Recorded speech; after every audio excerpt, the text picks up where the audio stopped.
But as soon as I woke up today, I remembered that we'd all be shooting a film together, and I was ready to go.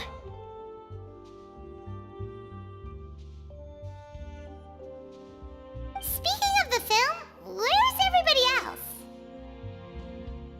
My brother and Xavier were speaking to the restaurant owner about using the place as a filming location. They should be here soon. As for the others, We're here. Please excuse my tardiness. I just finished the Special Patrol's 6-mile morning jog. Wait, 6 miles? I'm so tired. I heard you all chatting, so I decided to come down. I sure could use some of that endless energy everyone else has. Good morning, everyone. Morning. Can someone fetch me a cup of coffee? More milk, hold the sugar. Sure, I'd be happy to do that for you. No, you can't go anywhere. Please, have a seat over here so I can get started on your makeup. The last thing I want is coffee stains on my costumes. I can get the coffee. It's the perfect job for an assistant.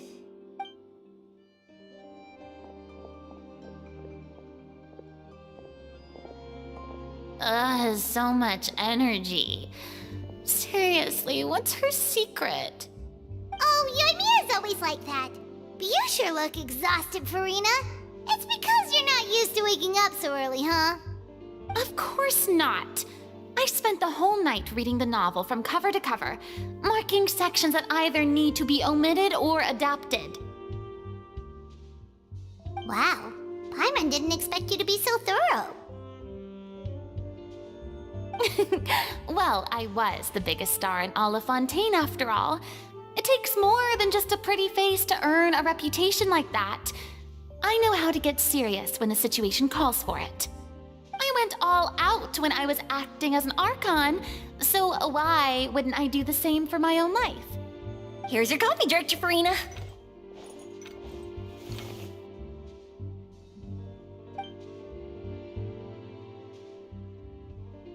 Oh, thank you. The sound of being called director and the aroma of coffee feels almost as refreshing as hearing the birds chirping in the morning. Oh, it seems everyone has managed to arrive on time. We've reached an agreement with the restaurant owner. We are free to use the second floor to shoot our film. Really? That's great! He is really looking forward to our film and hopes that providing his restaurant as a filming location will attract more customers. Well then, Mr. Xavier, I'll leave the rest to you. Okay, thanks.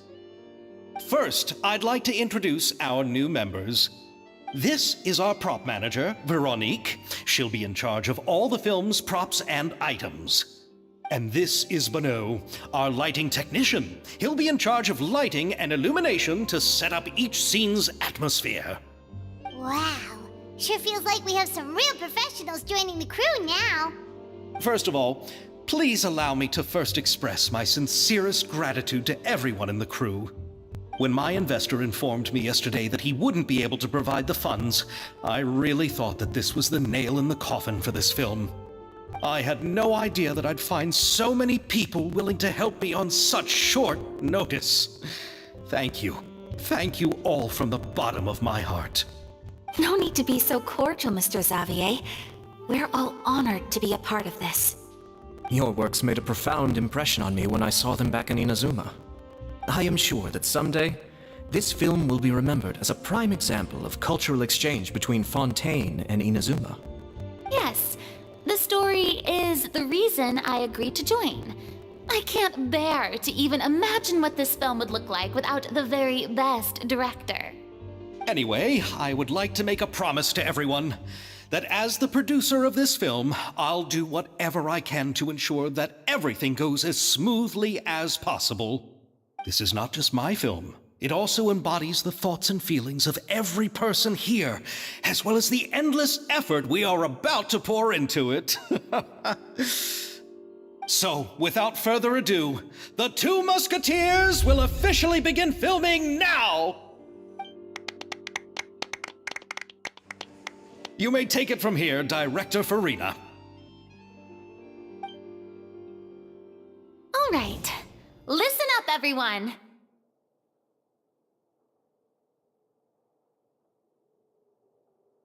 The first scene takes place when the two young musketeers are living at the Baron's home, still unaware of all that is about to happen to them. We'll need props and lighting to set the scene. Our lead actors can go get their makeup done, and extras, please take this time to go over your positions. Whoa. Seems Farina's really kicking things into gear as the director. Is everyone clear? I don't want anyone traipsing around the set like umbrella finches. All right, cameras will start rolling as soon as the set is ready. Let's make a film that'll make some serious waves in Fontaine.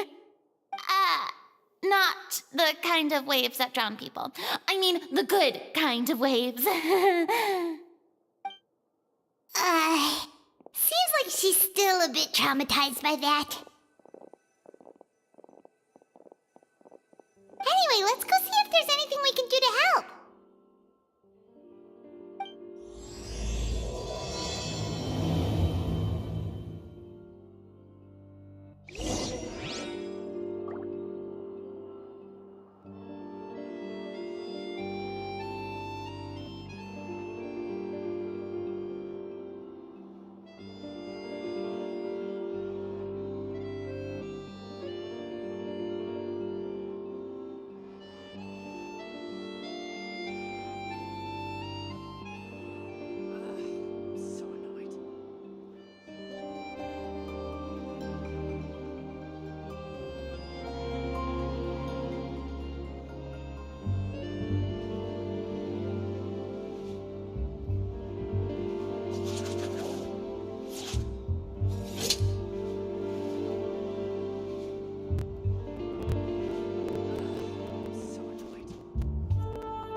I don't need any help here.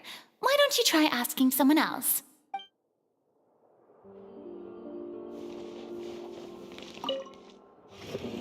How about here?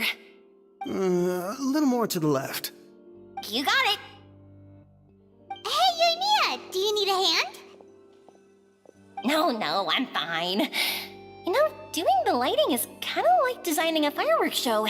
It's interesting to imagine what kind of atmosphere the lights will create. I heard that the Traveler will be operating the camera and Paimon will be the clapper loader, right? Those roles are just perfect for the two of you. Really? Is that because it'll be easy for Paimon to hold the clapperboard while flying? Well, sure, there's that, but that's not exactly what I meant.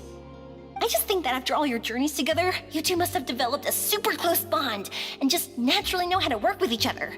If I'm not mistaken, the director will want the cameras rolling as soon as the clapperboard goes clack.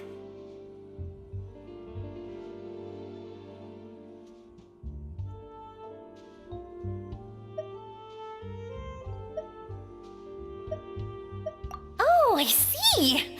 It's amazing to see the magic behind filmmaking. Yoimiya, we need lights over there, too. Oh, on it! I've got to get back to work. Chat with you later. Oh, it's exciting to see so many people working together to bring the film to life. Seems like Yoimiya's really getting into it. but she was right. We do have a super close bond, don't we? Paimon's really happy to hear that.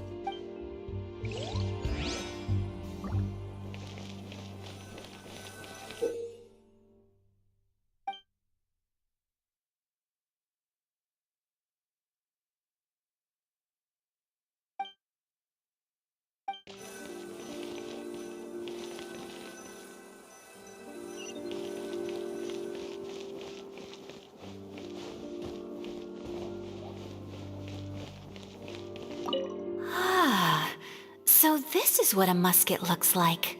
Not exactly.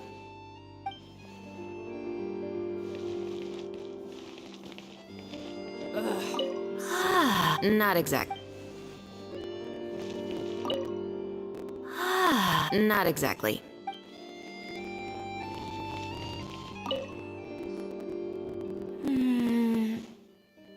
Ayaka has mentioned you to me before. She said that you two were great friends when you were kids. No talking. I'm thinking about how to do your eyeshadow. Ah, yes. To help me really look the part. To achieve a more young and naive look for this scene. Are you saying the wrinkles around my eyes are too deep? You just have too much of a calculating look in your eyes. You sure don't mince your words. It seems you really haven't changed much. Quiet.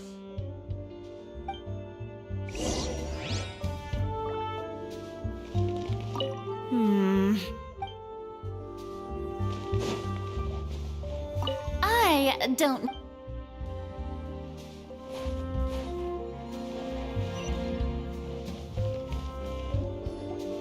So, this is a real musket?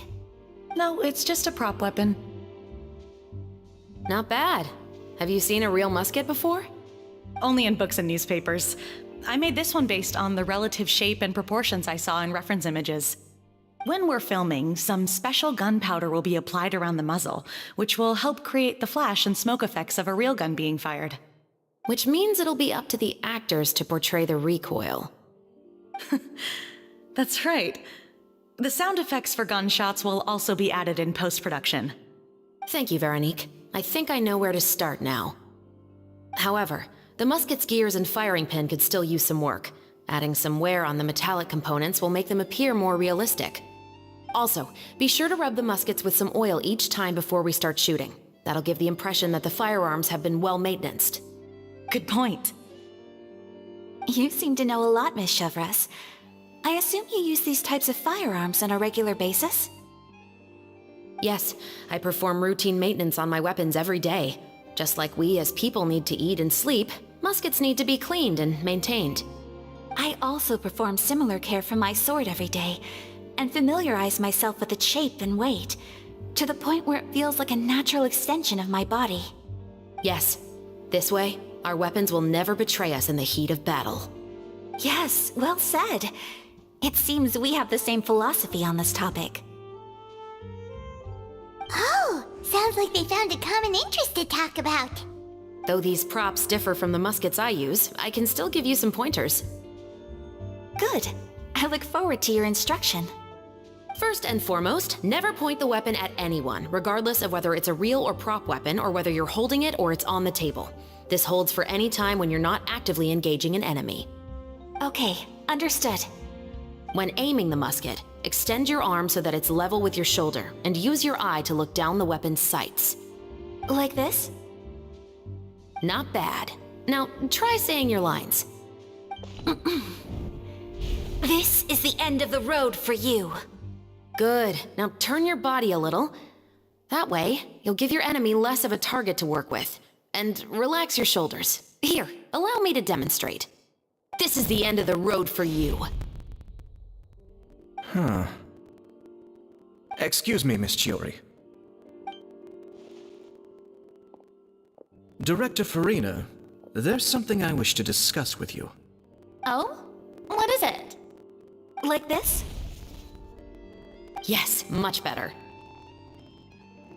What do you think? I do see your point. But are you sure you wish to do this? I believe it would be most fitting. Well, if you insist.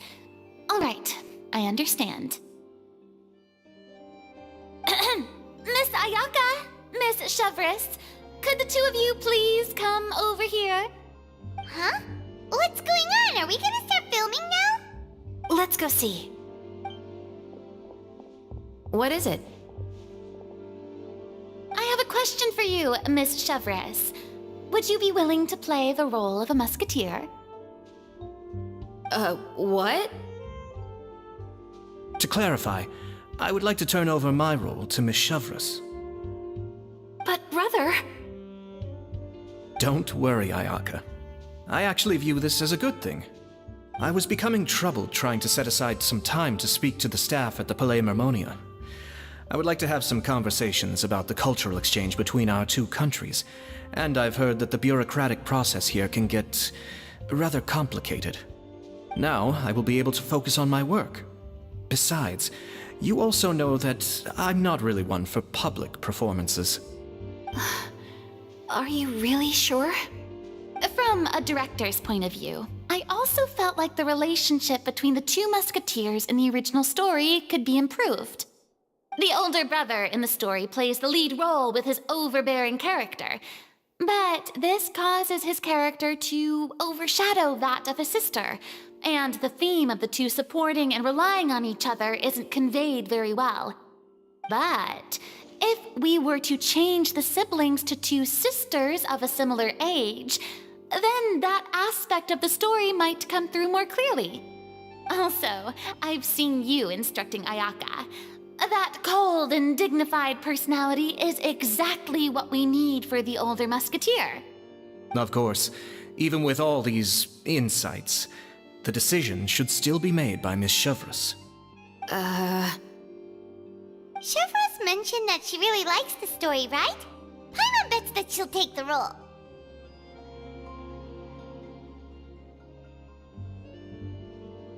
All right, I'll take the role. Good. It's decided then. I'll get started on making edits to the script. We'll also need to make some immediate adjustments to the lighting, props, and costumes. I have a feeling that our adaptation will be even better than the original story. You're doing a great favor for me, Miss Chevris. You have my gratitude. Don't mention it. I like this character, so if anything, I should be the one thanking you. Well, since my brother is the one who brought up the idea, I suppose there's no need to worry. Let's go, Miss Chevris. I look forward to working with you. Please, just call me Chevris.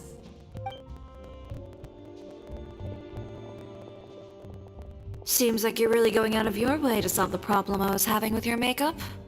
Surely you jest, Chiori. I assure you that I was mostly motivated by a desire to spend more time on formal business. Oh, come on. You really think I'd buy that? According to what I've heard from Ayaka, her brother is someone who can juggle 10 different matters at the same time. I'm sure you have other reasons for backing out. Perhaps. Ayaka always said she wanted to go out and see more of the world just like the Traveler.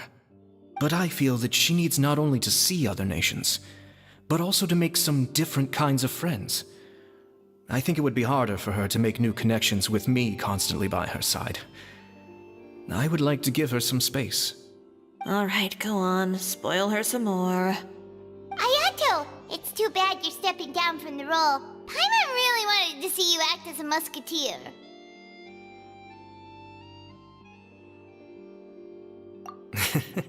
No need to poke fun at me. I'd wager that you also felt that I wasn't the best candidate for the role. It's a little hard for Paimon to imagine you saying those lines. Yes, I've made an appointment to meet some people from the Palais Mermonia. Now, I will have some more time to prepare. Traveler, get the camera ready. Paimon, get the clapperboard. Actors, to your positions. We're about to start shooting the first scene. Go on now. And please take good care of Ayaka. Yep, don't worry. Thank you. I look forward to seeing the film when it's finished. right, now that we're all here, let me help set the scene for everyone. The first scene takes place when our two main characters are still living at the Baron's estate. They've been ostracized and verbally abused by others in the household, but they still have no idea why. We want to capture how naive and innocent they are despite their pain. Chevris will be playing the role of the older sister, Tulip, and Ayaka will be the younger sister, Iris. Be sure to get close-ups of the main characters at the right moment. Silence on the set! Lights! Camera! Action! Let's go! Tulip, Mother's been out for quite a while now. Perhaps she went to pick some flowers on the way home. You know how she loves flowers. Iris, Tulip, I'm home. Mother, you were out for so long, we were beginning to worry about you. I'm sorry, but I'm back now, safe and sound. Here.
All right, now that we're all here, let me help set the scene for everyone.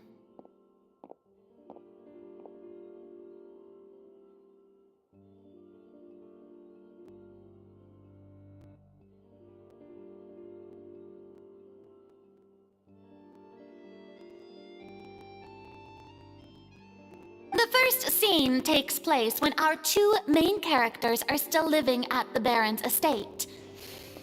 They've been ostracized and verbally abused by others in the household, but